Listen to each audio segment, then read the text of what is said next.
Donald Trump right now is walking through political, military, and the geopolitical version of hell. He is trapped on all sides with no good options. Friday's laundry list of golden deliverables Trump said Iran agreed to right now are sitting at the bottom of the Strait of Hormuz. So far, the Iranians are paying zero price for embarrassing the President of the United States. In fact, the White House seems to be the one almost desperate, or at least the one who needs tomorrow's negotiation in Pakistan. And in a sense, President Trump understands that he needs a deal. Brand new poll shows 61% of Americans say the United States should not continue military operations of any kind in Iran. That limits the options for a president who keeps declaring victory without having won.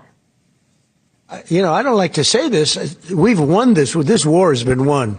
In a fairly short period of time, we'll be finished. They will not be able to do a nuclear weapon. And we are going to finish the job, and we're going to finish it very fast. We're getting very close. I will say the war in Iran is going along swimmingly. We can do whatever we want. And it should be ending pretty soon. It was perfect. I mean, it's perfect. Trump understands that he needs the war to go away. He wants a victory for his legacy. Needs and wants are different things. Iran senses both of those things and keeps playing him. Former Ambassador John Bolton says the president's posturing is giving the Islamic regime the upper hand. I think they smell panic in the White House. I think they can see Trump wants out of this. He's broadcasting it almost every day, and it gives the Iranians enormous leverage they shouldn't have.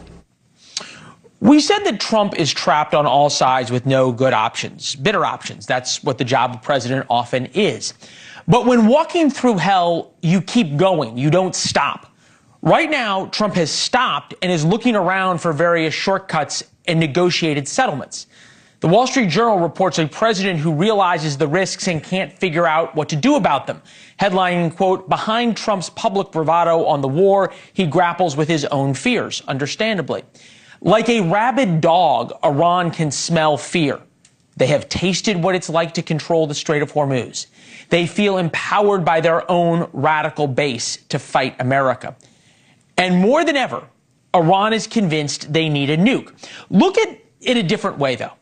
Iran's actions have proven why Trump was right to take action and why the Iranians must be brought to their knees. More than ever, the Iranians have made the case for this war, yet Trump is acting like more than ever he needs a deal.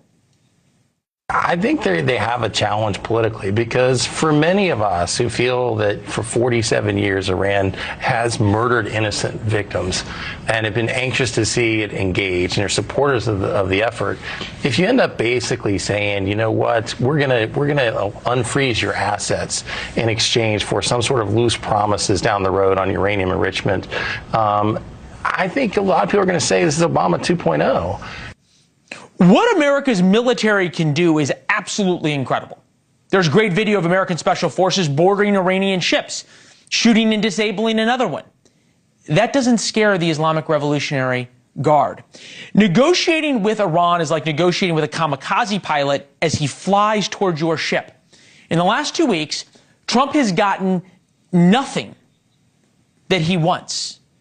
He's gotten some momentary successes, but in the end, he is ending up with everything he does not want. And there is a reason for that. Trump's surrogates keep saying the American people must be willing to accept short-term economic pain for long-term stability and gain. We've made that point a number of times on this program. But Iran must believe that Trump is willing to do the same thing, to accept short-term pain.